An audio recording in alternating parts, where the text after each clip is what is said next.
Assalamualaikum warahmatullahi wabarakatuh. Selamat sore, salam sejahtera teman-teman. Terima kasih. Hari ini ketemu lagi bareng gue Herjuno Syaputra seperti biasa di podcast Aksi Nyata dari Kamu Untuk Indonesia. Tiap harinya jam 4 sore kita ngobrol dengan bahasan yang berbeda-beda tiap harinya, dengan tamunya juga bermacam-macam, dari bahasan mulai dari sosial, politik, ekonomi, kesehatan, budaya, hobi, musik, semuanya pernah kita bahas. Kita bawa ke meja ini buat teman-teman, kurang lebih ya 30 menit ke depan untuk kita bahas secara ringan tapi tetap punya insight yang bisa memperkaya horizon kita sebagai anak muda. Dan seperti biasa juga untuk teman-teman yang hari ini menyaksikan kita, boleh nonton di banyak platform yang kita punya, ada sekitar 10, ada Instagram, ada Facebook, ada Twitter, ada YouTube-nya Partai Perindo, semua Partai Perindo, ada juga platform online seperti RCTI Plus, Okizone, Sindo News, iNews.id, dan juga websitenya Partai Perindo. Jadi nggak cuma medsos, tapi ada tadi platform digital yang bisa teman-teman akses untuk nonton podcast sore hari ini. Dan seperti biasa juga boleh ikut nanti ada bikin quotes ya, 1-2 kalimat terkait bahasan kita hari ini. Nanti yang the best one kita pilih beberapa, itu masing-masing mendapatkan voucher senilai Rp100.000 ya untuk beberapa pemenang. Jadi lumayan untuk bisa belanja online, tinggal ditambahin dikit belanjaannya, jadi tinggal misal belanja 200 lumayan kan dapat potongan cepet. It's very big lah menurut gua. Kadang harga 100.000 tuh lumayan loh ya. Jadi memang nggak cuma nonton, jadi teman-teman juga bisa nanti coba peruntungan ya. Nah, kalau bicara mengenai bahasan hari ini sesuatu yang belakangan ini jadi perhatian kita bersama ya, khususnya nggak cuma untuk orang tua sih, kita pun anak muda ya, kita punya adik, kita punya keluarga, kita punya saudara, tetangga yang memang hal-hal kayak gini knowledge-nya harus kita makin paham biar kita juga tahu cara antisipasi biar tidak seperti yang sudah-sudah, karena kita tahu ada gagal ginjal akut sekarang untuk anak-anak dan bagaimana cara pencegahannya, itu yang akan kita coba bahas hari ini. Dan kalau ngobrol soal ini tentunya yang paling pas untuk diajak ngobrol ya seorang dokter ya, apalagi dokter anak. Nah, itu kenapa hari ini Juno kedatangan bintang tamu spesial, ada seorang dokter anak. Beliau adalah Dr. Hestu SPA, spesialis anak. Assalamualaikum Dr. Hestu. Waalaikumsalam Apa kabar? warahmatullahi. Alhamdulillah Alhamdulillah baik, sehat Mas. ya. Terima kasih Alhamdulillah. sudah hadir, dokter. Spesialis anak. Waduh, ini sudah berapa tahun dok menjadi dokter anak nih kira-kira? Kurang lebih 10 tahunan ya, Oh, Mas ya. kok udah 1 dekade ya. Lumayan Tapi ya. nggak terlampang tua Oh, kan? enggak dong. Sudah 10 tahunan ya, Dok ya. Lately kegiatannya seperti apa, Dok?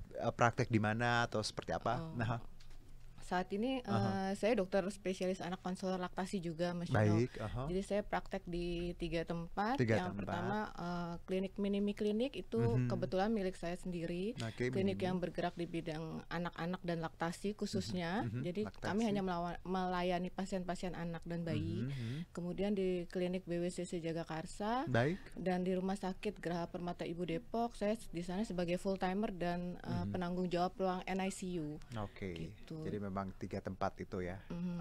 sekarang, dan pasti sibuk dong, Dok. Lately atau seperti apa? Enjoy aja. Karena saya tahu ritmenya, karena beberapa ya orang dekat saya, keluarga saya dokter, jadi saya tahu harus jaga segala macam and everything Betul. ya. Dan jadi dokter anak nih, Dok. Kita sebelum sebelum ke topik hari ini, apa sih suka dukanya? Mungkin banyak gini, banyak anak muda di luar sana ya, kalau ditanya cita-cita dokter, dokter anak gitu ya. Nah, kalau sekarang saya tanya nih sama dokter anak ya langsung, suka dukanya apa sih untuk jadi seorang dokter anak? Aha. Sampai saat ini sih lebih banyak sukanya ya, Mas ya. Oke, Karena good. memang panggilan hati kali ya. Yes. Eh, aku suka anak-anak banget, Hmm. sama anak-anak itu udah kayak teman. Jadi sukanya tiap pagi ketemu mereka, menyapa Nah, mereka, apalagi kalau anak-anak yang sehat ya. iya. Jadi mau vaksin gitu, rasanya happy, kayak mood booster aja tiap pagi bangun Oke. ketemu anak-anak. Tapi dukanya juga ada, apalagi lagi pandemi kayak Hmm. gini. Hmm. Apalagi saya penanggung jawab NICU ya. Mhm. Jadi kalau lihat bayi kecil-kecil yang Aduh. sakit terpasang alat bantu Hmm. napas, aduh itu benar-benar paling nggak tega deh, Mas. Apalagi Oke. kalau bantu resusitasi bayi Aha. lahir, Aha. bayinya jelek, itu bisa nggak tidur berhari-hari saya Oke. mikirin bayi-bayi Wow. itu. Oke. Jadi memang tadi panggilan ya, Dok, karena memang suka anak-anak, dan Hmm. walaupun tadi sudah 10 tahun menjalaninya, tetap ada tadi kepikiran ketika ada pasien yang tadi kurang baik Pasti. kondisinya. Wow. Tantangannya seperti itu ya dok ya, luar biasa. Tapi dokter berada di posisi sekarang, I mean kuliah medical terus ngambil spesialis anak. Mhm. Em, Kalau ada yang bertanya prosesnya kan panjang tuh dok, pasti luar biasa kan? Karena apalagi spesialis, belum lagi tadi S1-nya ya, S2 terus sampai sekarang. Menurut dokter, untuk yang ingin menjadi seorang dokter anak, yang dibutuhkan tuh apa sih sebenarnya? Eh, untuk menjadi seorang dokter ya Mhm. tepatnya, nggak Nah, hanya dokter anak ya, sih, yang penting ketekunan sih. ketekunan, Nggak perlu pinter, yang penting ketekunan. tekun Oke. dan emang panggilan hati. Kalau memang Hmm, jiwanya nggak ada jiwa sosial, nggak bener-bener punya, itu pasti di tengah jalan agak susah. putus. Karena Oke, oke. banyak beberapa teman yang memang Mhm, S1 dokter, mhm. terus alih jadi bisnismen, itu Oke, juga ada yang kayak iya. gitu. Tapi mostly kalau untuk jadi dokter anak ya yang pasti suka sama anak-anak ya, Mhm, harus ya. mhm. Kalau nggak suka anak-anak, lihat anak sakit aja udah ada yang panik lah, ada yang Hmm, ini, yang pasti sih itu sih. Jadi oke. bisa ngelayanin mereka dengan hati Oke, gitu. ketekunan tadi menarik bahwa karena kan banyak orang tadi saya tahu bahwa untuk jadi dokter kan nggak cuma bicara kita pintar mampu atau enggak ya dok ya, tapi panggilan Betul, hati juga, sosialnya juga ya, jiwa sosialnya memang di betul, sini ditempah seperti itu ya. Jadi betul. memang ini pekerjaan yang tanggung jawabnya luar biasa, mulia Mm, gitu. Tapi diikuti dengan tadi kalau memang hatinya memang ke situ ya monggo. Tapi kalau nggak jangan dipaksa ya dok untuk jadi betul, seorang dokter. Karena benar betul. pengalaman dokter tadi juga sama saya beberapa teman juga yang akhirnya medical S1-nya ya cuman tadi nggak dilanjutin, sayang sekali. Oke dok, terima kasih sudah berbagi cerita sedikit soal aktivitas dan gimana ya dokter menjalani hari 10 tahun, luar biasa, tetap semangat ya dok ya. Oke, nah kita bicara mengenai gagal ginjal akut. Ini kan Mm, em, luar biasa bagaimana pekan-pekan ini kita dihadapkan dengan informasi dan fakta di lapangan, banyak yang betul. meninggal. Itu saya pun tiap baca beritanya kayak gitu ya, em, nggak bisa ngebayangin ya gimana Mm, rasanya orang tua, kakek, nenek punya kondisi misalnya anak seperti ini. Dari kalau kita bicara ya kalau dari kacamata dokter Hestu sendiri, gagal ginjal akut ini kan masih disebut misterius kan dok ya. Tapi mhm. paling tidak apa yang harus kita waspadai sebagai orang tua terkait ini agar ya kita bisa mengantisipasi kejadian-kejadian yang sudah terjadi. Sebagai orang tua ya Mas Mhm, ya. mhm. Jadi definisinya dulu ya, Ya, gagal oke. ginjal akut itu sendiri kan Mhm. penurunan fungsi ginjal ya. Baik. Jadi apapun yang berhubungan dengan ginjal Mhm, itu yang harus diwaspadai. mhm. Eh, Gagal ginjal akut yang biasanya terjadi tuh memang banyak biasanya tuh terjadi pada ruang-ruang di pasien-pasien di ruang PICU ya, ruang intensif anak-anak yang Mhm. dirawat lama dengan infeksi berat, kemudian end stage-nya gagal organ, salah satunya ginjal. Ginjal, Nah, oke. kalau yang kasus-kasus ini Ya. tuh gagal ginjal akut progresif atipikal. Mhm. Jadi progresif itu maksudnya cepat, dia Cepat. berlangsung sangat cepat. Betul, betul. Aha. Atipikal dia bentuknya tidak sama dengan gagal ginjal yang sebelum-sebelumnya pernah terjadi. Jadi Mhm. dia yang benar-benar anak masuk dalam kondisi sehat, Iya, ini 2 hari tiba-tiba bengkak, nggak keluar pipis, Aha. itu yang kejadian di lapangannya seperti itu. Makanya kita Oke. sebut sebagai gagal ginjal akut progresif atipikal. Mhm. Nah, untuk ayah bunda sekalian kalau di Mhm. rumah yang Mhm. harus diwaspadai ya tentunya yang gejala-gejala yang berhubungan dengan ginjal itu, salah satunya kencing. Oke. Jadi kalau memang anaknya produksi urinnya, pipisnya berkurang dari Mhm. biasanya, Mhm. itu harus diwaspadai. Nah, cuma untuk yang gagal ginjal ini kan memang masih belum ketahuan Betul. penyebabnya ya Mas ya. Iya, sampai sekarang. Sampai sekarang belum ketahuan. Jadi ya secara garis besar kebanyakan kasus-kasus yang masuk ke ruang rawat itu RSCM atau rumah sakit yang di Betul. provinsi lain itu Mhm. ditandai awalnya dengan infeksi sih. Jadi ada demam, Demam, batuk aha. pilek, muntah Oke. mencet. It's a common infection ya. Ya. Jadi makanya itu yang membuat ayah bunda semuanya pada Mhm. panik ya. Anak aku sakit batuk pilek kok bisa gagal ginjal gitu. Oke. Nah, yang untuk awarenessnya kalau memang nanti anaknya ada infeksi Mhm. ya segera berobat. Jadi sekarang nggak ada beli obat bebas dulu 3 hari tambah Oke. kalau Oke. perburukan baru ke Oke. dokter. No, No, sekarang jangan seperti langsung itu. ke dokter. Heeh, Karena kita belajar dari pengalaman beberapa kan dok ya, beli obat bebas ya, betul. sirup juga, dan somehow obat-obatnya juga yang common ya, yang orang Mhm, sebenarnya udah banyak tahu, udah pakai dari dulu, tapi ya ya tadi lagi-lagi kan memang ini semua pembelajaran untuk kita bersama bagaimana sebenarnya menangani. Tapi dok, kalau tadi dokter sebutkan bahwa ketika moms and dad di luar sana misalnya anaknya lagi sakit, ya, let's say flu kan sekarang yang Mhm, banyak mhm, flu, demam, berarti the best way sekarang adalah pergi ke dokter langsung. betul, Jadi jangan beli obat bebas dulu. betul, Itu tindakan pertama. betul. Oke, jadi kalau kita lihat sekarang ya memang beberapa obat kan sudah di ban ya dok ya, Mhm, udah di mhm. sidak segala macam. Jadi harus pergi ke dokter. And then what else dok? Misalnya kita mungkin nggak yakin ke dokter dulu atau ada langkah preventif atau seperti apa dok? Mungkin yang sudah beli obat bebas harus dihentikan atau seperti apa? Oh, Mhm. kalau pada saat ini kan memang dari Badan POM belum menyatakan semua obat Yes, aman ya. hanya beberapa Baru ya. Aha. baru 133 Tiga, obat yang 133. Mhm, dinyatakan mhm, aman. mhm, Kemudian dari obat-obat yang digunakan oleh mhm, pasien yang 102 itu baru mhm, 30 yang dinyatakan aman dan mhm, 3 di ban. mhm, Nah, itu kalau ayah bunda sudah sudah beli obat sirup dan mhm.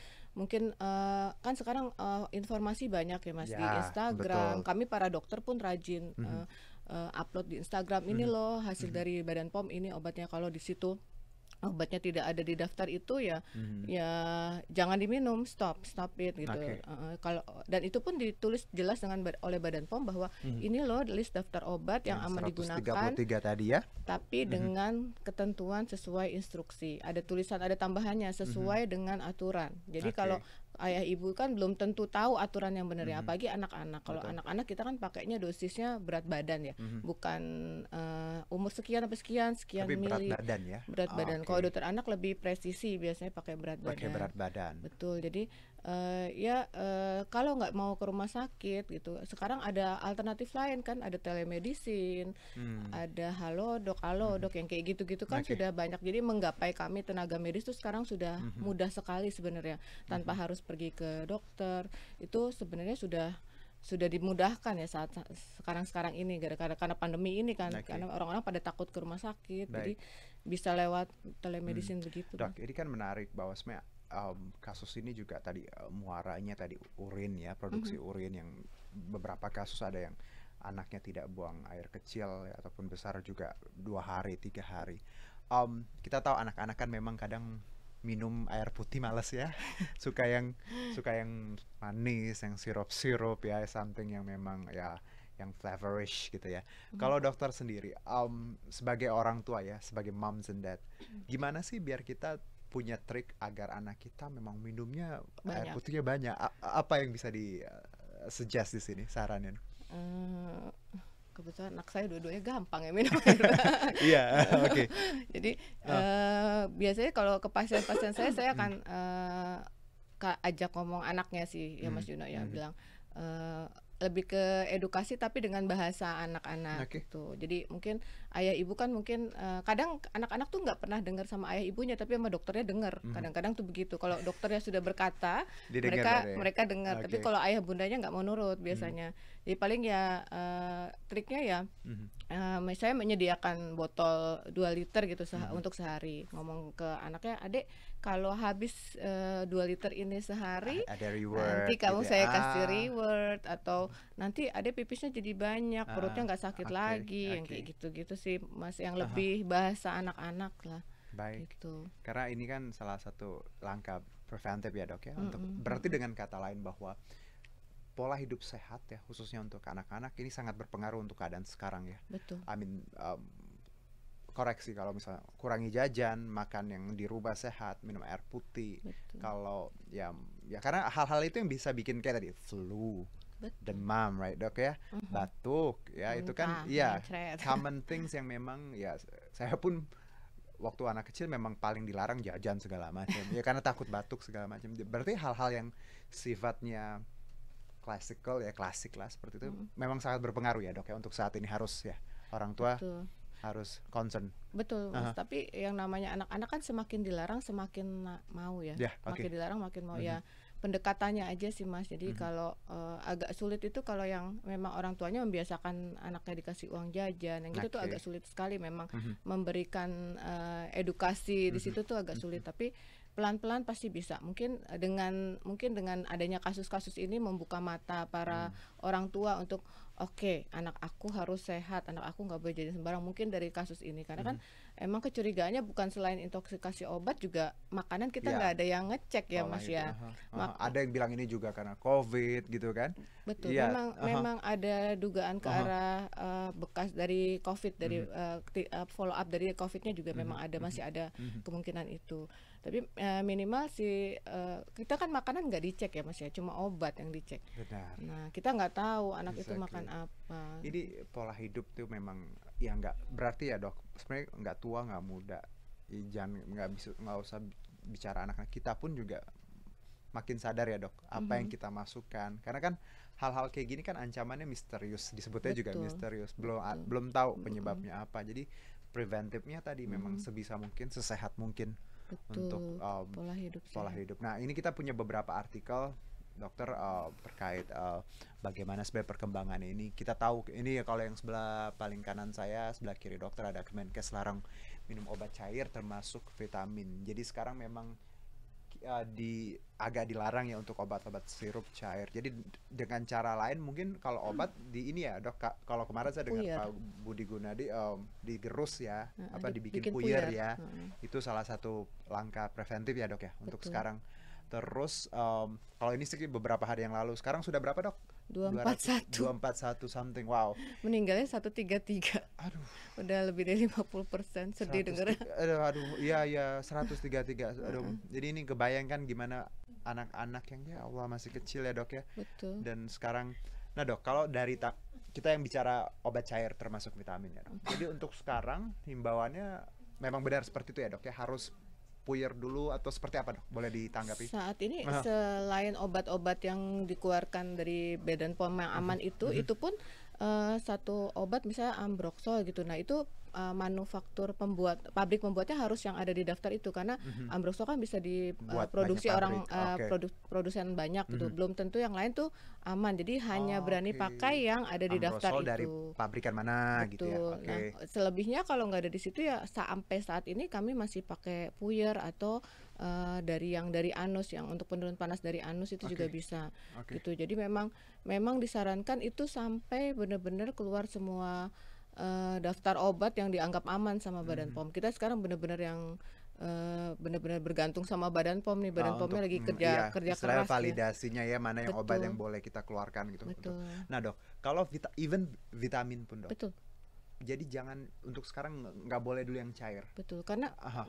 si zat yang kita curigai itu bukan Hmm. obatnya, tapi di Ya yang dalam pelarutnya. ethylene glycol Etilen itu something glikol, sama dietil glikol, oke. itu ada di dalam zat pelarut sirupnya. Jadi Oke. bukan di obatnya Mhm, gitu. Nah, si zat pelarutnya itu harusnya dia tidak pakai si etilen glikol dan mhm, dietil glikol itu, mhm, cuma harusnya nggak pakai itu, dan kalaupun pakai itu mhm. ambangnya harus rendah, nggak Iya, boleh karena yang tidak beberapa nih saya bisa dengar ada yang ambang batasnya di luar itu ya, ditolak, yang 3 kayak obat ditolak. itu Aha. yang ketahuan di luar ambang itu. Nah, jadi ya mau obat apapun yang bentuknya sirup itu, Oke, lebih baik hati-hati ya jangan digunakan benar. dulu sih, even vitamin. Cuma saat ini kan lagi, dipertimbangkan untuk obat-obat yang rutin diminum ya, kayak Mhm. obat epilepsi. Kalau nggak diminum kan hanya ada sediaan sirup, kalau Sirup nggak ya, oke. diminum anak kan terkejang-kejang terus. Mhm, Nah, itu mhm. lagi dipertimbangkan untuk, diperbolehkan Oke. gitu.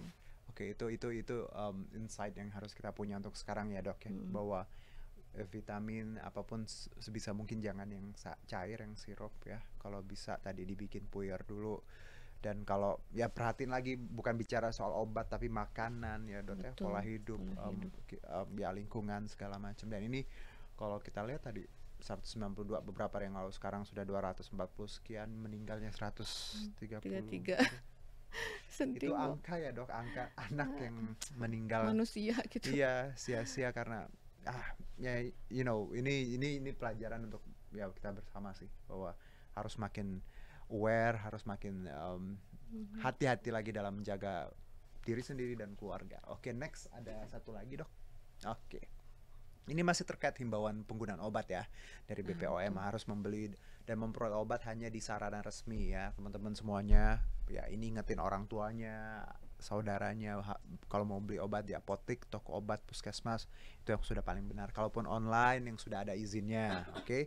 Terus BPOM sekarang juga sedang melaksanakan patroli Iya betul. cyber untuk Katanya melihat ketahuan beberapa situs e-commerce online yang masih jual eh, itu. Nah, itu juga nggak boleh. Kalau menerapkan cek klik atau cek kemasan dalam kondisi baik, label izin edar dan kadaluarsa sebelum membeli betul. atau menggunakan obat. Jadi hal-hal Setuju. seperti ini preventif ya dok ya, untuk Betul. kita nantinya. Tapi dok, kalau dari dokter sendiri sebagai seorang dokter anak, kalau misalnya ada anak, ya entah adik keluarga kita yang Mhm. mungkin demam, ya demam-demam biasa kan anak-anak kecil gitu, ada nggak sih langkah pertama yang bisa kita lakukan, ya di rumah harus Ngapain? iya di compare kah, di apa? Kalau dari dokter suggestionnya apa misalnya? Ya Yang demam ringan misalnya. yang pasti demam itu kan bukan lawan ya. Oke. Demam itu kawan. Oke. Jadi dia itu proses cara tubuh melawan infeksi. Jadi Oke. kita nggak harus takut, Baik. kecuali kalau dia punya bakat kejang demam. Itu yang kita harus takut. Jadi Mhm. kalau Mhm. demam-demam ringan ya nggak usah khawatir. Jadi Mhm. pertama perbanyak minum air putih. Air putih. Baju jangan pakai yang tebel-tebel, dibuka yang tipis-tipis aja, Mhm. dikompres dengan air hangat, kompres hangat gitu, Mhm. atau dibasuh seluruh badan dengan air hangat juga bisa Oke. gitu ya. Itu dan diobservasi, beri cairan ekstra. Jadi kalau biasanya demam kita observasi ya, kalau dia setelah dilakukan tindakan itu 1-2 jam suhunya tambah naik, nah itu baru diberikan obat. Jadi kita nggak suggest demam 37,5 langsung minum obat sih, sebenarnya nggak suggest Oke. gitu. Diatasi dengan itu Ya, dulu ya gitu. langkah-langkah awal tadi. Mm-mm. Dok, bicara mengenai tadi kan ya hal-hal seperti ini kita tidak bisa hindari ya, namanya ada pandemi segala macam ya, kondisi kesehatan naik turun ya. Tapi untuk moms and dads di sana yang sedang menyaksikan ya, I mean out there right. Apa sih kalau dari dokter anak nih ya, apa yang harus kita berikan untuk anak kita setiap hari yang istilahnya wajib gitu, yang harus agar kondisi anak-anak fit gitu. Takaran atau hal apa kalau dari dokter sendiri? Prinsipnya sih makan dengan gizi seimbang ya, maksudnya Makan kayak dengan vitamin itu tuh sebenarnya ada di dalam makanan sehari-hari. Baik. Vitamin C ada di buah, dia makanlah buah. Cukup dengan buah jeruk sehari 1 itu vitamin C-nya udah bagus. Oke. Jadi ya utamanya ke anak-anak ya, membekali supaya tubuhnya, apalagi masa pandemi gini ya, membekali anak-anak supaya selalu sehat dari makanan seimbang, gizi seimbang, makan 3 kali sehari, jangan telat makan, istirahatnya cukup, jangan main melulu. Jadi keseimbangan itu yang harus dijaga, ditambah prokes tetap harus jalan. Jadi apalagi lagi masa gagal ginjal kasus ini kan, dihimbau dari Ikatan Dokter Anak Indonesia ya, untuk jauhilah aktivitas-aktivitas yang bisa memungkinkan terkena infeksi untuk anak-anak balita, seperti kerumunan, terus ruang tertutup, itu sebaiknya ya anak-anak balita nggak dibawa keluar gitu. Yang penting sih itu pola hidup sehat. Jangan anggap sepele dulu ya kalau bicara, karena kan sekarang prokes orang udah ngerasa bahwa udahlah ya, tapi ternyata kondisinya memang tidak bisa ditebak ya dok ya. Ini jadi penting bahwa anak-anak juga jangan terlalu sering main, karena tadi hindari infeksi itu penting sekali, karena kita nggak tahu mereka lagi main tiba-tiba jatuh, tiba-tiba apa gitu kan, interaksi dengan sesuatu yang infeksius bisa menyebabkan tadi demam, batuk segala macam, dan end up-nya kalau nggak ditangani dengan baik seperti yang tadi. Dok, satu mungkin terakhir, tadi kita sudah bicara bagaimana orang tua harus menyikapi ini semua, dan ya kita harus menjaga anak-anak. Mungkin untuk kalau kita lihat sekarang, kita kan sebenarnya nggak boleh pesimis ya dok, harus tetap optimis melihat keadaan ini. Ada hal lain nggak menurut dokter yang bisa kita lakukan ya untuk ya anak-anak muda atau orang tua di luar sana, selain ya kita bicara edukasi, literasi harus terus disampaikan, ada hal lain yang menurut dokter yang bisa kita lakukan agar message dan tadi ilmu insight terkait gagal ginjal akut ini bisa kita cegah bareng-bareng? Yang pasti ini memang butuh, sama kayak COVID juga ya Mas ya, butuh semua stakeholder supaya penyakit ini juga hilang nantinya, teratasi gitu. Jadi nggak cuma tenaga medisnya doang gitu betul. kan, harus dari masyarakat juga, apalagi buat ayah bunda yang punya anak nih terutama gitu. Terus yang pasti selalu menjaga anaknya supaya tidak terkena infeksi itu sudah pasti. Terus sekarang intinya menjaga keluarga sendiri deh, mau yang lainnya cuek prokes ya Yang penting kita terserah aja, dulu. yang Nah, penting kita kita dan anak kita gitu aja, yang penting itu. Jadi selain satu, kalau ada sakit langsung konsultasi ke dokter, jangan beli obat warung, yang betul, pasti itu sudah harus, wajib. sudah stigma yang dulu minum obat warung dulu 3 hari Baru ke perburukan baru ke dokter. dokter itu dihapuskan. Jadi sekarang minimal konsultasilah ke dokter.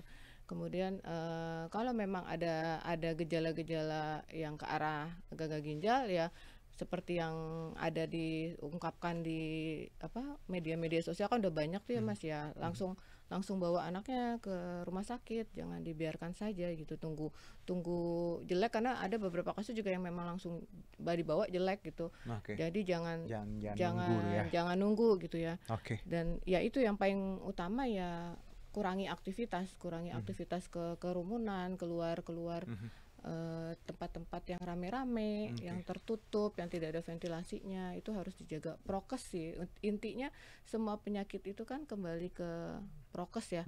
Apapun infeksinya gitu kan, larinya prokes lagi. Oke. Itu sih yang harus Baik. diutamakan. Dan ini jadi pelajaran bersama ya Dok ya, gimana Iya. sebenarnya ya tadi ngeliat kondisi kita di tanah air, dan kita nggak mau ini makin besar ya dampaknya. Semoga makin bisa cepat ditangani, dan kalau ada yang tadi sesuai anjuran dokter, harus kalau ada yang mulai demam, sakit, langsung bawa ke dokter, jangan beli konsumsi obat-obat warung ya.